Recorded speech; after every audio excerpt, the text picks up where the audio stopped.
Salut à tous, j'espère que vous allez bien. Ça fait bizarre de redire ces mots, de revenir sur la chaîne après presque 2 ans d'absence puisque la dernière vidéo doit dater de mai 2021, quelque chose comme ça, et on est aujourd'hui le 13 février 2023. Dans la dernière vidéo semaine livresque, je vous disais à la semaine suivante, et finalement la semaine suivante il n'y a jamais eu de vidéo. J'en suis désolée. Je remercie les personnes qui m'ont envoyé des petits messages, qui ont laissé des petits commentaires, les personnes qui se sont abonnées aussi dernièrement et pendant toute cette très longue absence à la chaîne. Ça fait chaud au cœur, ça fait plaisir, donc voilà, je tenais à vous dire un grand merci et je tenais aujourd'hui à reprendre les vidéos, à revenir sur la chaîne. Mais avant, on va se poser un petit peu, on va discuter parce que je voudrais quand même vous parler de cette assez longue absence, de tout ce qui s'est passé, parce que pendant ces 2 ans, il s'est passé quand même pas mal de choses dans ma vie privée, professionnelle, etc. Donc je voulais quand même vous parler assez rapidement avec vous. J'avais pas du tout prévu cette longue absence. Honnêtement, il y a eu une semaine pendant laquelle j'ai pas pu filmer de vidéo. Ensuite, je me suis dit, bon, j'en ai plus forcément l'envie, la motivation. Peut-être que je reprendrai la semaine d'après. Et les semaines, voilà, comme je vous disais, se sont enchaînées et finalement, il n'y a pas eu de vidéo pendant presque 2 ans. Et c'est pas grave. Voilà, YouTube, ça n'a jamais été mon métier, ça n'a jamais été mon gagne-pain, donc c'est pas grave. Je m'étais toujours dit qu'à partir du moment où je n'aurais plus l'envie de prendre la caméra, où je n'aurais plus forcément l'envie de parler livres par ici, j'arrêterai tout simplement. Et c'est une grande pause qui s'est imposée. Ça m'a fait plaisir de relire aussi pour moi ce que j'avais envie, sans forcément ressentir un petit peu la pression que je pouvais avoir par moment. Donc je reviens sur la chaîne. Le fait que je n'ai pas fait de vidéo les premières semaines était aussi dû au fait que j'avais beaucoup de choses à penser pendant cette période-ci, puisque ces 2 dernières années avec mon copain, donc on s'est mariés en septembre 2022. Donc pendant toute cette période, il y a eu la préparation du mariage et ça prend à la fois beaucoup de temps et ça m'a pris aussi beaucoup d'énergie mentale, si je puis dire. C'est-à-dire que j'y pensais souvent, j'étais voilà, beaucoup dans la préparation du mariage, la liste des invités, tout ça, tout ce qui tourne autour de la préparation d'un mariage. Et comme on n'aime pas forcément faire les choses à moitié et qu'on est peut-être un petit peu fou, c'est possible. En même temps, on avait la préparation du mariage d'un côté et on faisait aussi construire notre maison. Donc c'est vraiment 2 gros projets qui m'ont pris beaucoup de temps, qui ont pris beaucoup d'énergie, auxquels je pensais tout le temps. Et honnêtement, que ce soit la lecture, les vidéos YouTube, tout ça, c'est passé mais complètement à la trappe.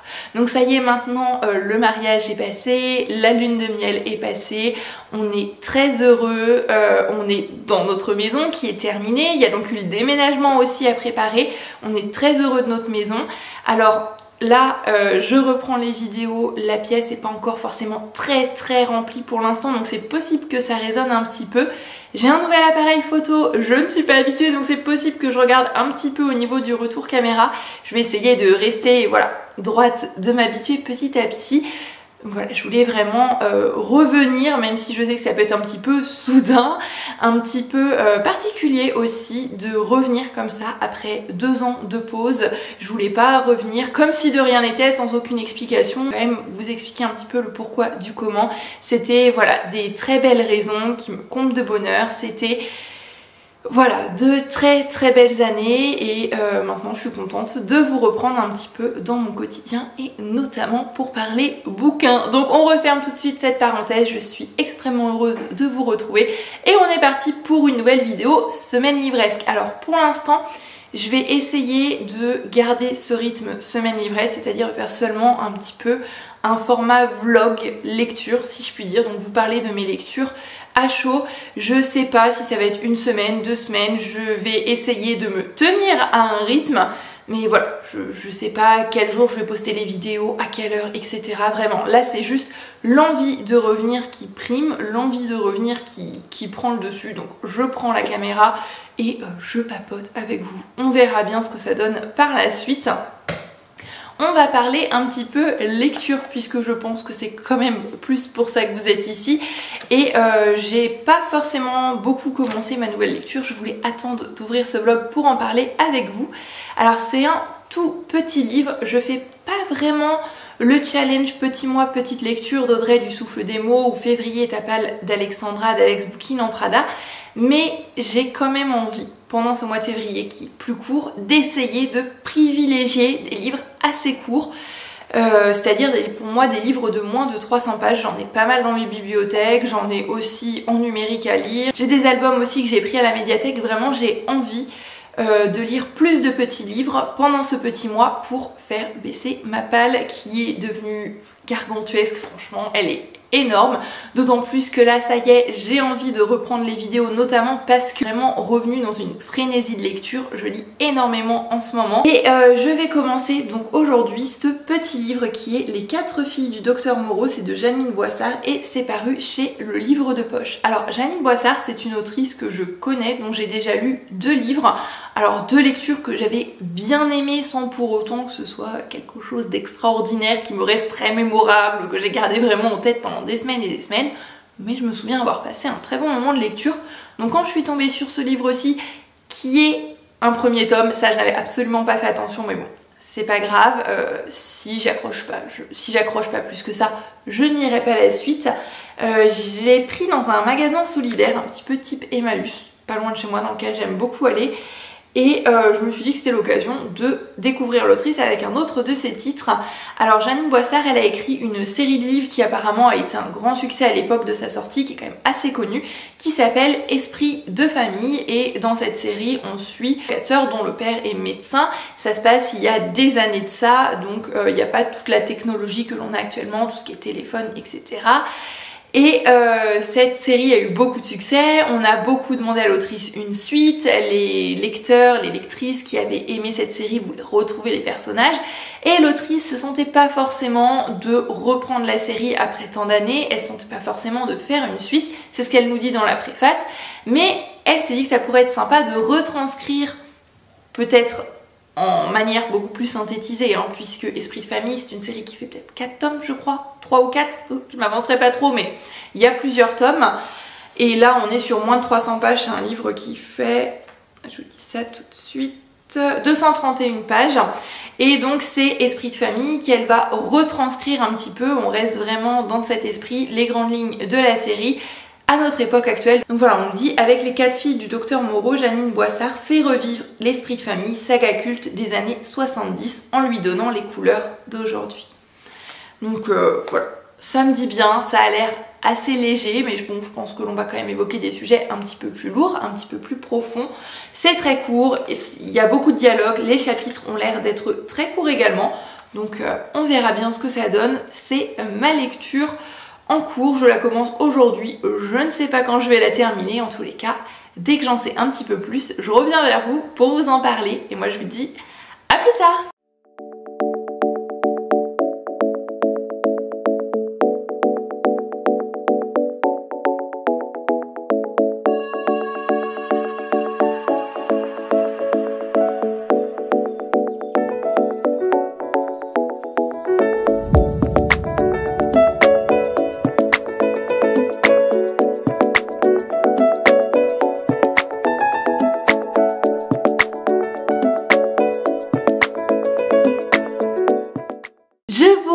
On est mardi 14 février, aujourd'hui c'est la fête de l'amour, c'est la Saint-Valentin. Je ne sais pas si personnellement vous faites ou non la Saint-Valentin.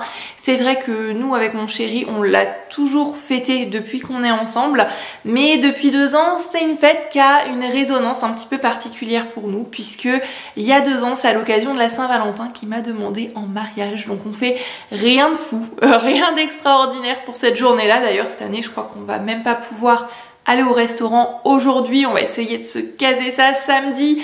Si on peut pas samedi, peut-être dimanche. Donc même si c'est rien de fou, rien d'extravagant, on fête la Saint-Valentin et c'est une fête que j'aime bien. Donc si vous aussi vous fêtez la Saint-Valentin avec votre moitié, eh bien je vous souhaite une excellente fête des amoureux et une excellente Saint-Valentin. Je vous retrouve pour papoter un petit peu lecture, que je viens tout juste de terminer, Les 4 filles du docteur Moreau de Jeannine Boissard, paru au Livre de Poche, où je vous en ai parlé assez brièvement, assez rapidement hier. Je pouvais pas trop vous en dire puisque je ne savais absolument pas de quoi ça allait parler. J'avais à peine entamé le livre, j'avais simplement lu la préface. Ça s'est lu très rapidement puisque là je viens tout juste de le terminer ce matin et honnêtement j'aurais pu le terminer hier soir mais voilà, mes yeux commençaient à ne plus trop coopérer, il fallait que j'éteigne, il fallait que je dorme, donc je me suis gardé la fin pour ce matin. J'ai pas franchement accroché plus que ça. Voilà, c'est un livre qui va partir directement en boîte à livres. Je vais pas pouvoir vous faire une comparaison avec Les 4 filles du Docteur Marsh. Il y a beaucoup de références à ce livre-ci dans celui-là. Déjà le titre, je pense qu'on peut le remarquer, mais aussi quelques petites références par-ci par-là. Mais personnellement, je n'ai pas encore lu Les 4 filles du Docteur Marsh de Louisa May Alcott, qui est quand même un grand classique de la littérature. Donc il faudrait que je m'y attelle à un moment. C'est noté, je vais le lire, je ne sais pas encore quand, mais il est dans ma liste de livres à découvrir. Et je ne peux pas non plus, je vous disais, vous parler de la comparaison avec la saga très connue de Jeanine Boissard qui est Esprit de famille, dont s'est inspirée un petit peu l'autrice pour faire ce spin-off, si je puis dire. Ben, voilà, j'ai pas lu la saga initiale, donc je peux pas comparer les deux. Je peux juste vous dire ce que j'ai pensé de cette lecture-ci. C'est le premier tome d'une duologie et je pense que je ne lirai pas la suite. Après, peut-être que si à l'occasion je tombe sur la suite en magasin solidaire, en boîte à livres, peut-être que je me laisserai tenter parce que c'était quand même divertissant. J'ai quand même passé un bon moment. Contente de retrouver La plume de Jeanine Boissard. Je sais que je l'avais déjà lu avec certains de ses titres, notamment Louis-tu. La plume de Jeanine Boissard est très fluide, ça se lit très bien. D'autant plus que là on est sur un livre très court qui fait à peine 220 pages. Il y a beaucoup de dialogues, les chapitres sont très courts. Vous avez le chapitre qui se termine ici, vous avez toujours une page blanche. Donc vraiment ça s'enchaîne très rapidement et peut-être un petit peu trop rapidement pour moi. Donc pour vous résumer, vous planter un petit peu le décor, vous résumer l'histoire. Cette histoire nous est racontée du point de vue de Pauline. Pauline, c'est la 3e enfant du docteur Moreau, donc le docteur Moreau qui est médecin généraliste installé en région parisienne. Sa femme, quant à elle, tient une boutique de décoration avec l'une de ses meilleures amies qui s'appelle Mathilde et ensemble ils ont eu 4 filles. 4 filles, donc la référence aux 4 filles du docteur Marsh, les 4 filles du docteur Moreau qui ont chacune leur passion, qui ont chacune leur loisir, qui ont chacune aussi bien sûr leur personnalité. On a l'aînée qui s'appelle Claire, qui veut absolument rentrer dans le monde du mannequinat. Donc elle fait une école de mode, elle suit toujours tout un tas de régimes et à travers ce personnage on va notamment parler de certains troubles du comportement alimentaire.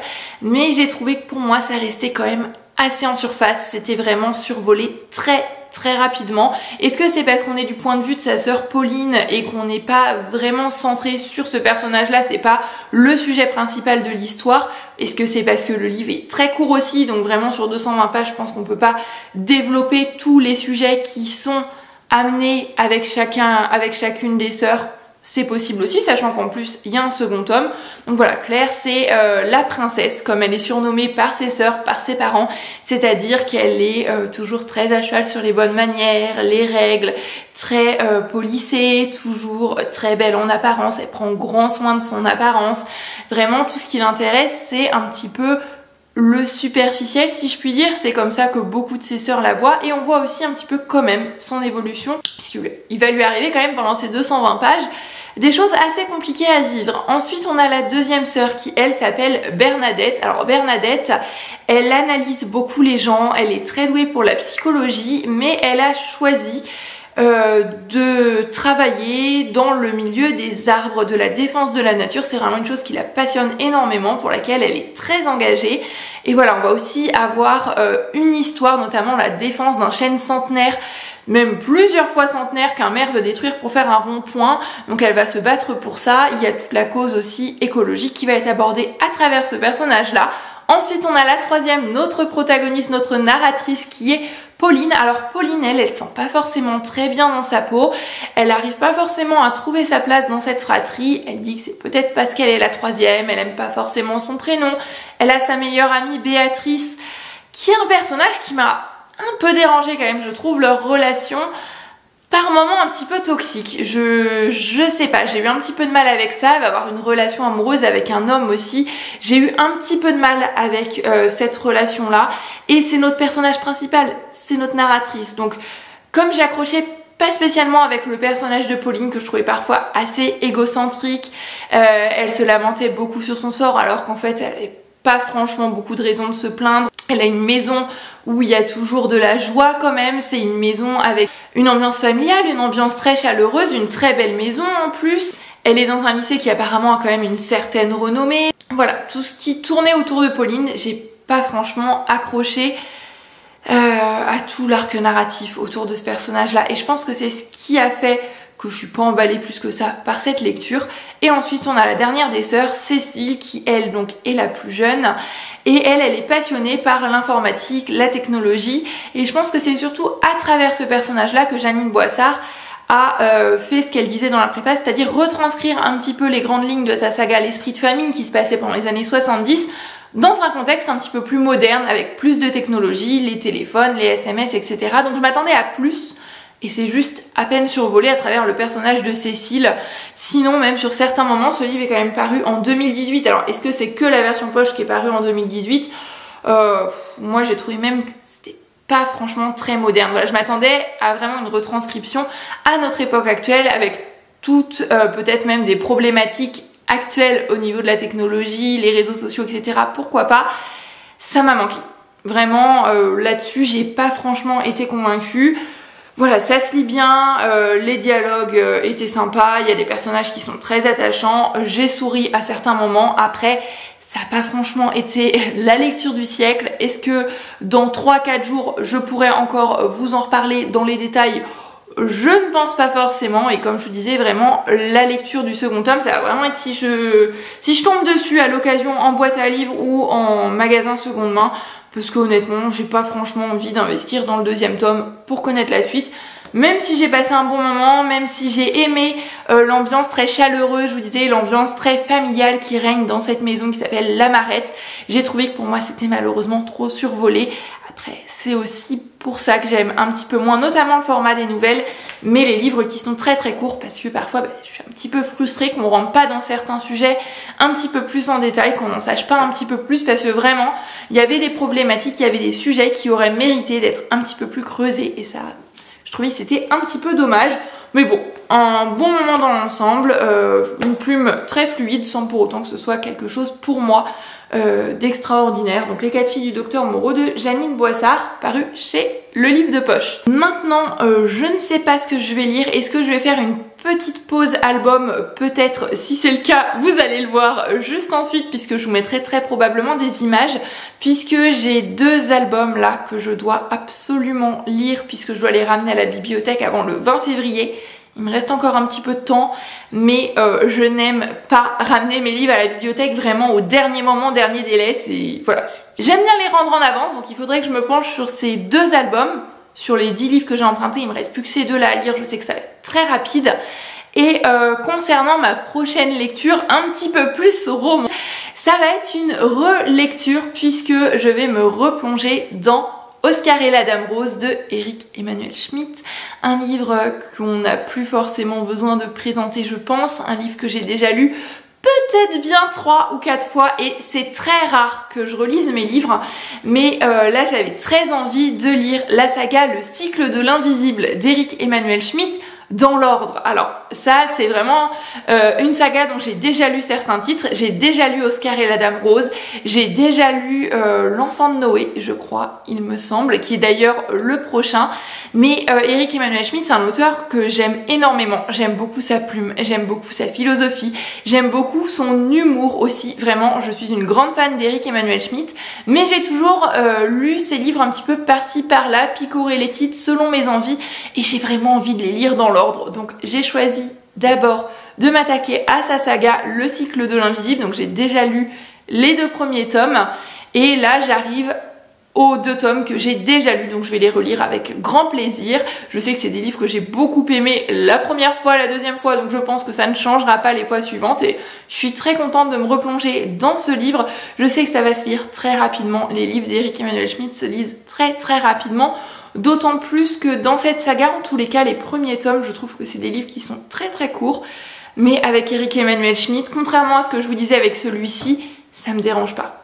Même si bien sûr j'aimerais bien en avoir plus parce que j'aime beaucoup la plume, j'aime beaucoup le style, j'aime beaucoup les livres de cet auteur comme je vous disais, ça me dérange pas. Voilà, ils sont très courts, ils se lisent très bien, très rapidement. Je sais que je vais passer un très bon moment, je sais que je vais être très émue aussi, même si je connais cette histoire, même si je sais comment elle se termine.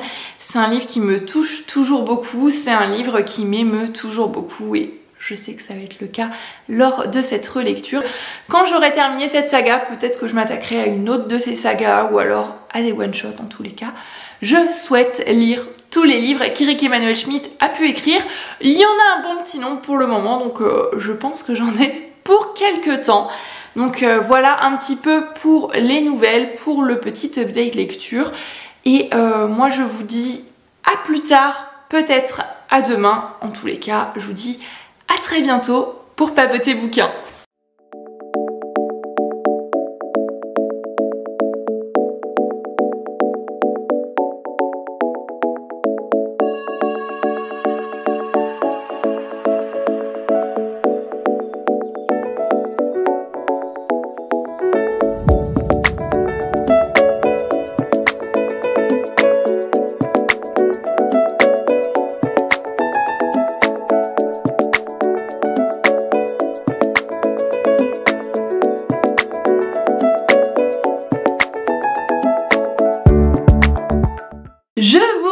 Enfin, on est jeudi, je vous retrouve avec un petit changement de décor, c'est très blanc, c'est très épuré, il faudrait que je mette peut-être quelque chose ici, des étagères, je sais pas forcément quoi, puisque d'habitude je vous filme dans le salon, mais aujourd'hui, contrairement aux jours passés, il fait très gris, il pleut et la lumière est vraiment pas tip top, alors que là dans le bureau je suis juste à côté de la fenêtre.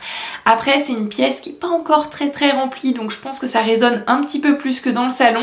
J'espère que vous n'entendez pas l'ordinateur souffler en fond derrière et que ça ne résonne pas trop, que c'est pas trop désagréable, mais je voulais absolument me poser et papoter avec vous puisque j'ai terminé ma relecture d'Oscar et la Dame Rose d'Eric Emmanuel Schmitt.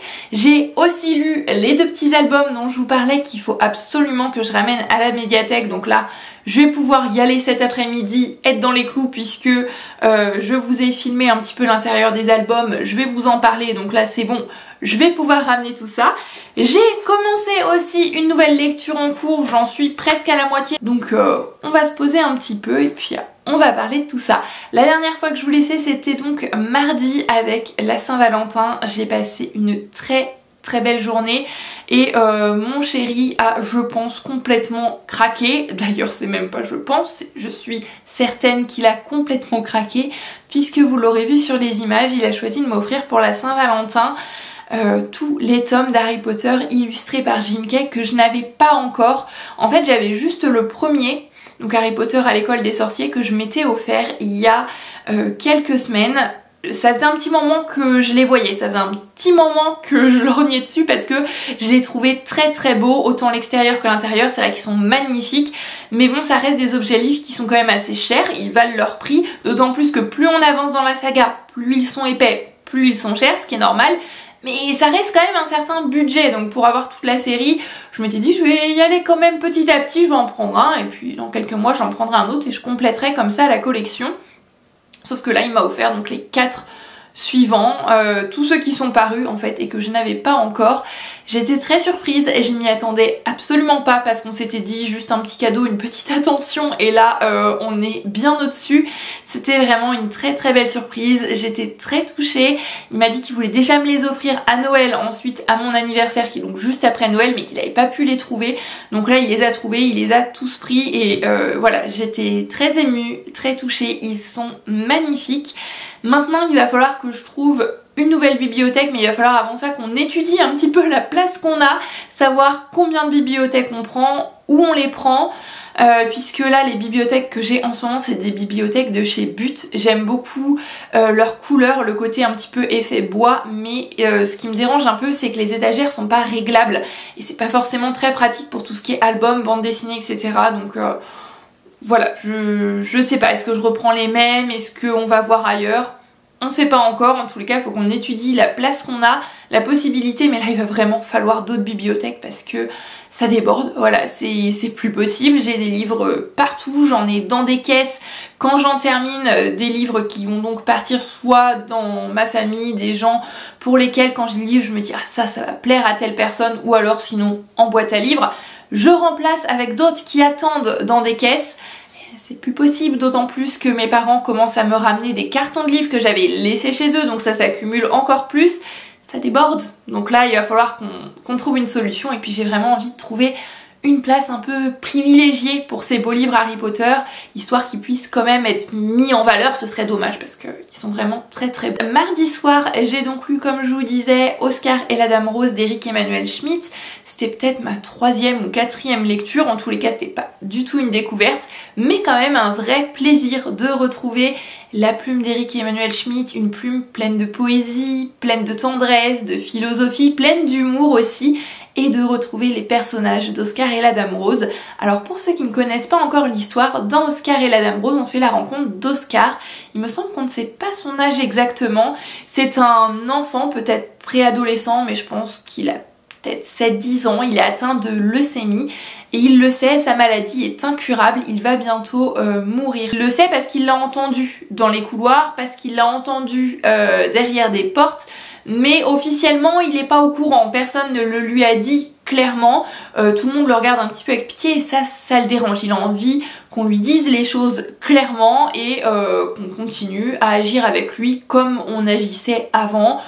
Pour lui ça ne change rien, il faut rester tel qu'on est, pour pas aussi lui gâcher les derniers moments qu'il a. Et la seule personne avec qui il peut parler honnêtement de tout ça, c'est Mamie Rose. Alors Mamie Rose, elle fait partie de l'association Les Blues Roses, cette association qui vient à la rencontre assez régulièrement des enfants malades à l'hôpital. Il va donc se créer un lien très fort entre ces deux personnages, et Mamie Rose va dire à Oscar, écoute Oscar, moi je suis une grande copine de Dieu, je le connais très bien, donc tu peux lui écrire un courrier par jour, une lettre par jour, et lui demander un vœu. Donc un vœu du courage, de la force, voilà, pas des vœux matériels, pas des choses physiques, vraiment des choses de l'esprit. Et aussi, je suis au courant d'autre chose, puisqu'il reste donc à Oscar 12 jours à vivre, c'est que une journée en fait compte pour 10 ans. Et Oscar va donc écrire chaque jour une lettre à Dieu dans laquelle il va raconter son quotidien avec Mamie Rose, les histoires qu'elle lui raconte sur sa vie passée de catcheuse, les liens qui s'améliore, qui se distende parfois avec ses parents, la relation qu'il peut avoir avec eux, son quotidien à l'hôpital, ses histoires d'amour, et il va vivre donc en 12 jours plus de 100 ans. Il va traverser la crise d'adolescence, la crise de la cinquantaine, la crise de la quarantaine, il va se marier, voilà, il va faire tout un tas de choses. Un très court roman, on suit ses lettres quotidiennes à Dieu. Sa relation avec Mamie Rose est pleine de tendresse et vraiment pleine d'humour aussi. Autant Oscar que Mamie Rose, c'est deux personnages pleins d'humour. C'est un livre qui amène à la réflexion sur la vie, sur la mort, sur la maladie, sur la religion aussi. Même si je l'ai déjà lu plusieurs fois, en tournant la dernière page, même si je savais très bien la fin de cette histoire, j'ai une petite larme qui a coulé quand même, et on referme ce livre en n'ayant qu'une envie, c'est de profiter de chaque instant, c'est de profiter de tous les petits bonheurs simples de la vie. Un très très beau livre que je ne peux que vous recommander, touchant, émouvant, poignant, ça amène à plein de pistes de réflexion, ça se lit très rapidement honnêtement. J'ai lu mardi soir, je pense en 45 minutes c'était bouclé, mais très très belle relecture, et j'ai hâte de continuer donc ma découverte d'Eric Emmanuel Schmitt avec encore une fois une relecture, puisque ce sera ensuite L'Enfant de Noé. Alors celui-là je l'ai lu qu'une seule fois, puisque j'avais dû le lire dans le cadre d'un cours de français au lycée, donc je n'en ai absolument plus aucun souvenir, si ce n'est qu'il me semble qu'on suit un enfant de religion juive pendant la Seconde Guerre mondiale qui va être secouru par un prêtre peut-être. Voilà, j'en sais vraiment pas plus, c'est encore très flou dans mon esprit, donc j'ai hâte de me replonger dedans. Je sais pas quand ce sera, mais ce sera ma prochaine lecture d'Eric Emmanuel Schmitt. Donc vraiment encore une fois, le coup de cœur se confirme pour Oscar et la Dame Rose, même après plusieurs lectures. Maintenant, On referme la parenthèse roman et on va parler album graphique avec les deux livres que je vous amenais à la bibliothèque tout à l'heure. Le premier, c'est Le Manteau, un album de Séverine Vidal et Louis Thomas. C'est paru chez Gallimard Jeunesse. Alors je vais vous mettre en même temps quelques petites images pour que vous puissiez quand même voir l'intérieur, hein. Sur un album, c'est assez intéressant. Dans cette histoire, on découvre le personnage de Louison. Louison, elle a hâte d'une chose, c'est d'hériter du manteau rouge de sa sœur. Un manteau de grande. Il est parfait, la taille, la couleur, il est bien chaud comme il faut, il est merveilleux ce manteau. Et un jour, ça y est, elle va enfin pouvoir hériter du manteau rouge de sa sœur. Donc on a d'un côté cette passion de Lison pour ce manteau, et on va aussi assister à sa rencontre avec une mère et sa fille qui sont donc sans abri. Elle va les rencontrer sur le chemin de l'école et je vous en dis pas plus, c'est un album donc j'en dis pas grand chose parce que je risque de spoiler. Un livre qui amène à la réflexion aussi bien pour les petits que pour les plus grands. Je pense qu'il est utile pour tous les âges. Très beau livre sur la solidarité, sur l'entraide, sur les relations de famille aussi. Je trouve qu'il y a une très belle ambiance familiale qui se dégage de cet album. J'aime beaucoup les illustrations, j'aime beaucoup le coup de crayon aussi. Voilà, vraiment le côté un petit peu crayon de couleur griffonné. Je trouve que c'est très beau. Le papier également, c'est un papier mat, pas un papier glacé, c'est très agréable au toucher. Et voilà, une très belle histoire. J'ai passé un très bon moment avec cet album. Est-ce que c'est un coup de cœur incroyable? Est-ce que c'est l'album qui va rester dans ma mémoire pendant un petit moment? Je ne pense pas, mais quand même très chouette, je pense qu'il vaut le détour. Et le deuxième, alors celui-ci il est un petit peu plus grand, c'est mon coup de cœur, vraiment j'ai adoré cet album et je l'ai surtout adoré parce que j'en savais pas grand chose. Donc je pense que je ne vais pas vous en dire grand chose non plus et je vais vous laisser le découvrir. Mais quand j'ai tourné les dernières pages, quand j'ai compris ce qu'était le rendez-vous, waouh, c'était l'apothéose, c'était vraiment très beau. J'ai trouvé ça autant dans l'histoire que dans le dessin magnifique. Donc ce livre, c'est Nous avons rendez-vous de Marie d'Orléans et c'est paru aux éditions Seuil Jeunesse. Je pense d'ailleurs que, je ne sais pas quand, hein, peut-être pas tout de suite, mais je risque de me l'acheter parce que je le trouve vraiment super chouette. Alors dans ce livre, on suit une famille, donc il y a deux enfants. Ils vont être réveillés par leurs parents au milieu de la nuit qui leur disent ça y est, c'est l'heure, il faut y aller, on a rendez-vous, il faut sortir. Donc ils sortent en plein milieu de la nuit et c'est parti pour un périple. Ils vont traverser des chemins de campagne, ils vont beaucoup marcher, croiser des trains, il fait nuit et on le ressent au niveau de la palette de couleurs. On est vraiment dans des teintes très foncées, bleu foncé, bleu nuit, noir, avec juste sur chaque planche ou presque une toute petite touche de lumière. Ça peut être des fenêtres allumées, ça peut être une lampe de chevet allumée, les vitres d'un train qui traverse la nuit. Vraiment juste une toute petite touche de lumière et c'est quelque chose de très beau, c'est quelque chose de très bien fait. Encore une fois au niveau du papier, on est sur un papier mat, très agréable au toucher. Et vraiment l'histoire est pleine de poésie, pleine de tendresse. J'aime beaucoup les mots choisis, j'aime beaucoup les tournures de phrases. C'est un livre qui invite à la contemplation. Les planches sont magnifiques, mais l'histoire c'est vraiment une balade dans la nuit. On profite de se poser pour regarder les étoiles, on profite de l'odeur de l'herbe la nuit, on profite de la quiétude nocturne.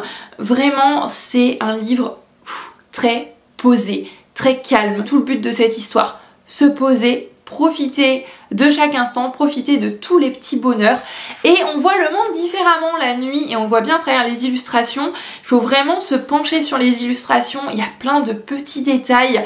On sent que l'on force plus parce que les illustrations sont sombres, mais comme quand on est dans la nuit, on force plus pour tout voir parce que on n'a pas la lumière du jour. Et voilà, je vous remonte quelques planches même si vous en avez vu, mais c'est vraiment très très beau. Les dessins en plus sont d'une finesse incroyable, il y a tous les petits brins d'herbe, c'est juste magnifique. Oh, regardez ça, c'est superbe. Vraiment un coup de cœur, mais ça me frustre parce que je ne peux pas vous en dire plus. J'ai beaucoup aimé la poésie de cette histoire, j'ai beaucoup aimé le côté contemplatif, j'ai beaucoup aimé les illustrations, l'idée du livre.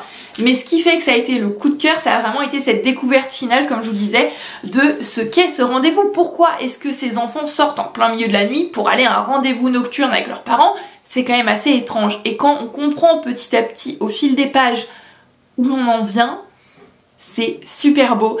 Et la dernière page, le contraste entre toutes ces pages bleutées, sombres de la nuit et le moment où on tourne la dernière page, j'ai l'impression que l'on ressent l'éblouissement qu'ont pu ressentir les personnages de cet album, et c'est fait d'une main de maître. Vraiment, c'est une très belle découverte, un vrai coup de cœur pour cet album, donc je vous invite vraiment à le découvrir.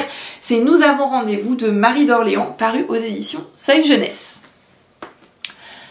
Donc voilà, je pense qu'on a terminé pour tout ce qui est graphique. Maintenant, je voudrais vous parler un petit peu de ma lecture en cours. Donc j'ai commencé hier un roman français de Frédéric Beigbeder paru aux éditions Le Livre de Poche. Alors j'en ai lu 90 pages, je suis presque à la moitié, donc je ne vais pas pouvoir vous en dire grand chose pour le moment. Frédéric Beigbeder, c'est un auteur dont j'ai déjà lu un livre. Ce livre c'était 99 francs. Ça n'avait pas trop fait. J'avais pas franchement accroché avec la plume, avec le style de l'auteur. C'était un livre qui se passait dans l'univers de la publicité. Il y avait beaucoup de réflexions intéressantes sur la place du marketing, la place de la publicité dans notre société de consommation actuelle. Donc ça, j'avais bien aimé. Mais c'était une écriture beaucoup trop cash, beaucoup trop trash. Et même parfois vulgaire. C'était trop vulgaire pour moi, j'ai pas accroché, même si j'ai bien aimé les pistes de réflexion qui étaient amenées, même si j'aimais bien le sujet, voilà, ça n'avait pas trop fait. Mais je n'aime pas lire un livre d'un auteur, ne pas accrocher à sa plume et me dire c'est que cet auteur n'est pas fait pour moi. Voilà, il faut que je lise plus d'un livre. Peut-être que c'était juste la rencontre avec ce livre qui ne l'a pas fait, peut-être que c'était juste ce livre aussi qui avait ce style-ci. Donc quand je suis tombée en livre d'occasion sur un roman français, un livre autobiographique de l'auteur, je me suis dit allez, c'est l'occasion de lui redonner une chance, c'est l'occasion de me faire un avis quand même un peu plus global sur les livres de Frédéric Beigbeder plutôt que de n'avoir lu qu'un seul livre. Je pense que c'est pas en lisant un seul livre d'un auteur qu'on peut se faire une idée. Et j'ai bien fait parce que pour l'instant je passe un assez bon moment avec ce livre. L'auteur va se retrouver en garde à vue assez brièvement en 2008 pour prise de produits stupéfiants, il me semble que c'était de la cocaïne. Et lors de cette garde à vue, donc il se retrouve bien sûr enfermé dans un local tout petit, seul avec ses pensées, aucune occupation. Et là lui vient l'idée de ce livre, un livre dans lequel il va parler de son enfance, puisqu'il y a un phénomène qu'il trouve assez étrange quand même, c'est qu'il ne se souvient de rien. C'est vraiment le grand trou noir, mis à part quelques petits épisodes par-ci par-là, sur son enfance. Alors, je vous parle pas de la toute petite enfance, je pense que peu de personnes quand même se souviennent avec exactitude des toutes premières années de leur vie. Là, je parle vraiment 7, 8, 10 ans. Il a vraiment une amnésie sur ce passage-là de sa vie. Et les gens de son entourage trouvent ça assez étrange, ils disent c'est pas possible, tu te souviens, on a fait ci, on a fait ça. Donc lui, pour leur faire plaisir, il dit oui c'est vrai, mais il s'en souvient absolument pas. Et en étant enfermé dans cette cellule pendant sa garde à vue, il va travailler sur sa mémoire. Il va écrire ce livre dans ses pensées d'abord, comme il nous le dit, et il va essayer de creuser, essayer de réfléchir. Il va revenir sur la rencontre avec ses parents, même sur des générations en arrière, la rencontre de ses grands-parents. Il va même nous parler de ses arrière-grands-parents, et il va essayer de creuser comme ça, de retrouver ses souvenirs d'enfance. Alors, c'est un livre qui est pas toujours simple à lire, qui est pas toujours simple à suivre en fait plutôt, parce que on sent que l'auteur nous parle vraiment comme ça lui vient au fil de ses pensées, et c'est vraiment un travail d'introspection qu'il fait avec ce livre. Il se sert vraiment de l'écriture comme un moyen de faire revenir ses souvenirs, comme un moyen de retrouver son passé, comme un moyen de revenir sur son enfance, sa préadolescence, etc. Et parfois ça lui revient juste par bribes, et parfois il revient au présent, à ce moment en 2008 dans lequel il est pendant sa garde à vue, dans sa cellule. Après ensuite on revient dans le passé sans forcément que tout ça soit indiqué. Les chapitres sont très courts. Au niveau de la plume, je retrouve pas du tout, même si on est sur quelque chose de très cash, de très factuel, avec une pointe d'humour que j'aime bien parfois, je retrouve pas le côté vulgaire que j'avais pas franchement apprécié dans 99 francs. Donc pour ça je suis très contente. Mais c'est vrai qu'il nous présente beaucoup de personnes de sa famille. Alors parfois faut essayer de raccrocher les wagons, se dire ah oui cette personne si, elle est avec cette personne si, c'est passé ça, ça. Voilà, c'est assez décousu. Après c'est peut-être juste parce que je suis au début du roman, et à force de lire je vais m'habituer. Mais pour l'instant je passe un très bon moment, c'est un très petit livre, les chapitres sont courts, il y a pas mal de dialogues, donc je pense que ça va se lire assez rapidement. Ça fera toujours un livre en moins, je continue à bien baisser ma palle et ça fait plaisir. Voilà, je pense que j'ai fait le point sur toutes mes lectures passées. Je vous ai parlé un petit peu de ma lecture en cours. Donc là, je vais arrêter de blablater. Je vais aller me prendre un grand verre d'eau et je vous dis à plus tard.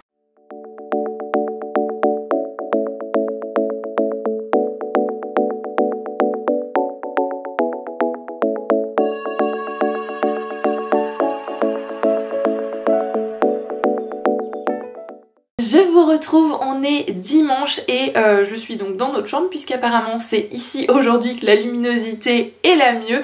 Je ne suis pas maquillée le dimanche, j'ai pas forcément l'envie, la motivation de me maquiller, c'est vraiment une journée posée, détente. C'est d'ailleurs pour ça que je suis en sweat Mickey et leggings, vraiment la tenue confortable du dimanche par excellence.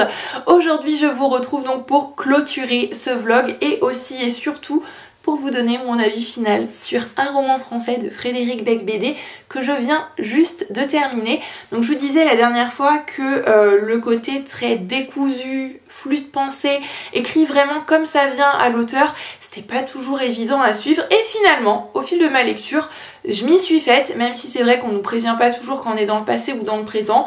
Voilà, à force on s'habitue à ce style, on s'habitue à cette plume et j'ai vraiment passé un très bon moment. J'ai trouvé qu'il y avait de très beaux messages dans ce livre et c'est un très bel hommage que l'auteur rend ici à sa famille, que ce soit ses grands-parents, ses parents, son frère. Il le dit lui-même, ce livre c'est aussi la manière pour lui de dire à certaines personnes ce qu'il n'arriverait pas forcément à leur dire de vive voix, à leur dire à l'oral, et j'ai trouvé que c'était très bien amené, très bien fait. Et il y a notamment un passage que j'ai beaucoup aimé, donc j'ai corné la page, sacrilège, juste pour vous lire ce tout petit bout. Depuis, je n'ai cessé d'utiliser la lecture comme un moyen de faire disparaître le temps et l'écriture comme un moyen de le retenir. Et je trouve que c'est une très belle manière de résumer ce livre. L'auteur nous dit que ce livre c'est aussi le moyen pour lui de consigner tous ses souvenirs dans un ouvrage. C'est une très belle déclaration d'amour aussi comme je vous disais. Je pense que c'est un livre qui pourrait amener une pointe de nostalgie, j'en ai eu à certains moments, mais l'auteur nous parle surtout de son enfance dans les années 70 il me semble, et je ne suis pas du tout de cette génération là, donc il y avait quelques petites choses qui me parlaient, mais je pense que pour des personnes qui ont le même âge que l'auteur, ça va réveiller des petits souvenirs nostalgiques, se dire ah oui c'est vrai, il y avait tel dessin animé, il y avait telle émission le dimanche à la télé, et j'ai trouvé que c'était très bien fait. Quand l'auteur nous parlait comme ça de ses souvenirs d'enfance, ça m'a un petit peu fait penser au livre de Philippe Delerme, qui est un auteur que j'aime énormément, qui manie très bien, je trouve, ce côté douce nostalgie, ce côté souvenir. Je trouve que c'est un auteur que j'aime énormément, dont je souhaite aussi lire tous les livres. Et par moment, ce livre aussi de Frédéric Beigbeder m'a rappelé un petit peu certains écrits de Philippe Delerme et j'ai trouvé que c'était très bien fait. Voilà, j'ai beaucoup aimé découvrir un petit peu plus Frédéric Beigbeder, je suis très contente de lui avoir laissé une deuxième chance, j'ai beaucoup aimé la plume, le style, les messages véhiculés. Encore une fois, on va parler notamment du système de justice français, on va parler de sa vision de la lecture, de sa vision de l'écriture, sa vision de la famille aussi, les non-dits, l'importance que peuvent avoir les non-dits dans une famille, tout ce que ça peut chambouler, voilà, sa vision aussi sur le divorce, la manière de le dire aux enfants ou pas, sa comparaison entre son propre divorce à lui, la manière dont il en a parlé à sa fille et ce qu'il a vécu avec son frère étant enfant. J'ai trouvé que c'était vraiment très intéressant. Après ça reste une histoire vraiment très personnelle, c'est un récit autobiographique et c'est jamais évident de parler de ce genre d'ouvrage je trouve, parce que c'est la vie de l'auteur, c'est quelque chose d'intime, c'est quelque chose de personnel, donc c'est jamais évident de donner un avis sur ce genre de livre, je trouve, en tous les cas pour moi c'est jamais évident, mais j'ai vraiment passé un très très bon moment et un livre qui a su me réconcilier avec la plume de l'auteur et ça c'est vraiment chouette. Donc j'ai déjà hâte de lire d'autres de ses ouvrages. Je pense pas que je vais continuer sa saga Octave, je n'ai plus du tout le nom du protagoniste, c'est Octave quelque chose en tous les cas. C'est cette fameuse saga qui commence par le livre 99 francs dont je vous ai parlé, avec lequel j'ai pas forcément accroché, mais il y a d'autres one-shots de l'auteur qui me tentent beaucoup, donc à l'occasion je pense que je vais continuer la découverte de cet auteur et ça j'en suis très contente. Et voilà, ça y est, c'en est tout pour cette vidéo semaine livresque que je clôture maintenant. Ça me fait drôle d'être venue sur la chaîne et j'avoue que là, à l'idée d'appuyer sur le bouton publier sur YouTube, je suis un petit peu stressée parce que c'est vraiment pas évident de revenir comme ça après une aussi longue pause sur la chaîne. J'ai mis vraiment beaucoup de cœur dans le montage de cette vidéo. J'y ai passé hier peut-être 3h30, 4h.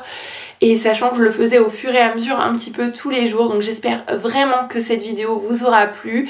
N'hésitez pas bien sûr à vous abonner à la chaîne, à mettre un petit like, un commentaire, à venir papoter avec moi dans les commentaires, ça me fait toujours très plaisir. À partager cette vidéo aussi, pourquoi pas sur les réseaux, c'est des petites choses mais ça aide beaucoup la chaîne et vraiment ça me touche beaucoup. Je voulais aussi remercier toutes les personnes qui m'ont envoyé des petits messages sur Instagram en début de semaine. J'ai annoncé en story justement que j'étais en train de tourner cette vidéo et que j'allais revenir prochainement sur la chaîne et j'ai reçu plusieurs petits messages de certains d'entre vous et vraiment ça m'a fait chaud au cœur, ça m'a beaucoup touchée de voir votre enthousiasme, de voir votre envie aussi que je reprenne les vidéos, donc merci, un énorme merci. Et bien moi sur ce je vais aller terminer le montage, je vous attends dans les commentaires et je vous dis bien normalement à la semaine prochaine pour une nouvelle vidéo Semaine Livresque. Prenez grand soin de vous et passez de très belles lectures. Bye bye.